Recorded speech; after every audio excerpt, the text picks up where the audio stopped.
కార్తీక మాసం ఇది దేవతలకు మానవులకు అత్యంత పవిత్రమైన కాలం. ఈ నెలలో ఒక దీపం వెలిగించడం 100 యజ్ఞాల ఫలాన్ని ఇస్తుందంటారు. పురాణాల్లో చెప్పబడిన ఒక వృద్ధురాలి కథ ఆ దీపం మహిమను మనకు తెలియజేస్తుంది. ఆమె పేరు సుభద్రమ్మ. ఒక పేద, వృద్ధ, ఒంటరి మహిళ. భర్త చనిపోయి పిల్లలు లేని ఆమెలో ఉన్నది ఒక్కటి, శివునిపై అపారమైన భక్తి. సుభద్రమ్మ ఒక చిన్న ఊరిలో నివసించేది. ఆమెకు జీవనమంటే భిక్షాటనం. రోజంతా తిరిగి వచ్చిన తర్వాత చిన్న కొవ్వొత్తి కొని శివలింగం ముందు ఒక దీపం వెలిగించేది. ఒకరోజు ఆమె వద్ద ఒక్క పైసా కూడా లేదు. తినడానికి కూడా ఏమీ లేకపోయింది. కాని ఆ వృద్ధరాలు మనసులో అనుకుంది, ఈరోజు అయినా నా శివుడికి దీపం వెలిగించాలి. ఆ వెలుగు మాయమైతే నా జీవితం అర్ధరహితం.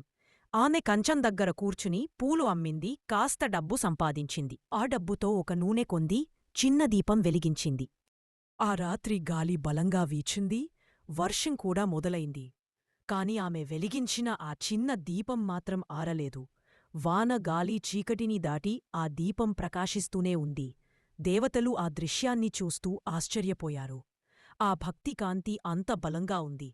ఆ సమయమే శివుడు మరియు పార్వతీదేవి కైలాసం నుండి ఆ వృద్ధురాలి ఇంటికి దర్శనమిచ్చారు. సుభద్రమ్మ కన్నీళ్లు తుడుస్తూ నమస్కరించింది. శివుడు చిరునవ్వుతో అన్నాడు, అమ్మా, నీ దగ్గర ధనం లేదు, బలం లేదు, కాని నువ్వు వెలిగించిన ఈ దీపం అంధకారంలో ఉన్న అనేక మందికి వెలుగునిస్తుంది. ఆయన ఆమెకు వరమిచ్చాడు. నీ భక్తితో వెలిగించిన దీపం ఎప్పటికీ ఆరదు. ఈ నెలలో దీపం వెలిగించే ప్రతి మనిషి నీ పుణ్యఫలాన్ని పొందును. ఆ క్షణంలో ఆ వృద్ధురాలు దేవలోకానికి చేరింది. ఆమె పేరు కార్తీక దీప భక్తురాలుగా పిలబడింది.